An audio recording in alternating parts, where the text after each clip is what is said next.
Isang restaurant experience na nagbigay ng aral. Ang kwento ni Emma Tiglao, hindi madalas na makakita ng isang personalidad na maingat sa kanyang mga salitang ibinabahagi online. Kaya nang magkwento ang beauty queen at entrepreneur na si Emma Tiglao tungkol sa isang hindi magandang karanasan sa isang restaurant, agad itong napansin ng maraming netizens. Ayon kay Emma, hindi siya ang tipo ng taong mahilig mag-rant sa social media. Ngunit may mga pagkakataon daw na mahalagang ibahagi ang isang karanasan, hindi para manira, kundi para magsilbing paalala at aral para sa lahat. Ang simpleng lunch na nauwi sa hindi inaasahang pangyayari, isang araw. Nagpasya si Emma at ang kanyang pamilya na kumain sa seafood restaurant na Crabs and Crack. Seafood lovers ang pamilya ni Emma, kaya excited silang tikman ang kanilang in-order.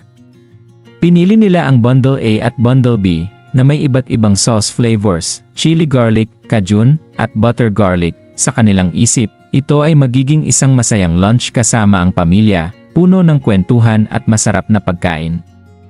Ngunit nang dumating ang kanilang order, napansin nila na hindi ito tugma sa kanilang request. Sa halip na chili garlic sauce, 2 cajun at 1 butter garlic ang dumating.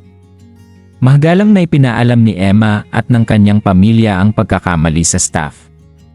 Ngunit ayon sa kanila, sinabi raw na hindi na ito maaaring baguhin dahil naihanda na ang pagkain upang hindi na lumaki ang issue. Nagpasya silang huwag nang gawing komplikado ang sitwasyon. Sa halip, nag-request na lamang sila ng kaunting chili garlic sauce sa gilid. Sa puntong iyon, kinilala ng staff ang pagkakamali at nagbigay ng chili garlic sauce bilang complimentary. Isang maliit na gesture na kanilang pinasalamatan. Ang isang salitang hindi inaasahan, ngunit habang naghahanda na silang ipabalot ang natirang pagkain para sa take-out, may isang pangyayaring hindi nila inaasahan, ayon kay Emma. Ang waiter na humawak ng kanilang order ay nagsabi ng isang komento na malinaw nilang narinig, ang kapal ng mukha.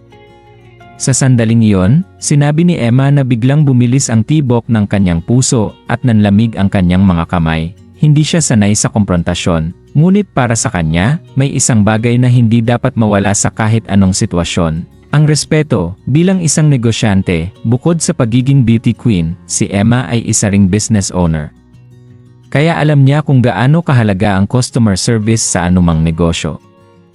Ayon sa kanya, lagi niyang pinaalalahanan ang kanyang team na kahit gaano pa ka-stressful ang isang araw sa trabaho, hindi dapat mawala ang professionalism at kabaitan sa pakikitungo sa customer, dahil minsan, ang isang maliit na salita ng kawalang respeto ay mas matagal pang maaalala kaysa sa magandang serbisyo. Sa kanyang mensahe para sa waiter, sinabi niya, "Customer ka rin kuya, at sigurado akong ayaw mo rin na gawin sa iyo ang ginawa mo sa akin." Isang paalala na lahat tayo ay tao at lahat tayo ay karapat-dapat tratuhin ng may dignidad. Ang paghingi ng paumanhin ng restaurant, matapos mag-viral ang post ni Emma, naglabas ng opisyal na pahayag ang management ng Crabs and Crack upang tugunan ang insidente. Sa kanilang statement, sinabi ng restaurant na taos-puso silang humihingi ng paumanhin kay Emma Tiglao at sa kanyang pamilya para sa hindi magandang karanasan sa kanilang Infinity branch. Ayon sa kanila, ang asal na inilarawan sa post ni Emma ay hindi sumasalamin sa mga pagpapahalaga ng kanilang brand na nakatuon sa hospitality at respeto sa bawat bisita. Ipinahayag din ng management na agad silang nagsagawa ng internal review matapos malaman ang insidente. Dagdag pa nila, ang staff na sangkot sa insidente ay napagdesisyonan na ng kaukulang aksyon at pinalalakas pa nila ang kanilang service protocols at training upang matiyak na ang professionalism, courtesy, at respeto ay laging naipapakita ng kanilang team. Nagpasalamat din ang restaurant kay Emma sa pagbanggit na humingi ng paumanhin ang assistant manager sa mismong lugar at sa pagbibigay ng feedback na makatutulong upang mapabuti pa ang kanilang serbisyo. Sa kanilang pagtatapos, sinabi ng management na nananatili silang nakatuon sa paglikha ng isang welcoming at respectful environment para sa lahat ng kanilang customers. Ang mas malaking aral, ang buong pangyayaring ito ay hindi lamang tungkol sa isang maling order o isang hindi magandang salita. Ito ay paalala para sa lahat, lalo na sa mga nasa service industry, na ang bawat pakikipag-usap sa kapwa-tao ay dapat samahan ng pasensya, kabaitan, at respeto.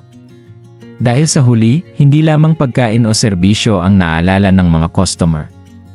Kadalasan, ang pakikitungo sa kanila ang pinakamatagal nilang dala.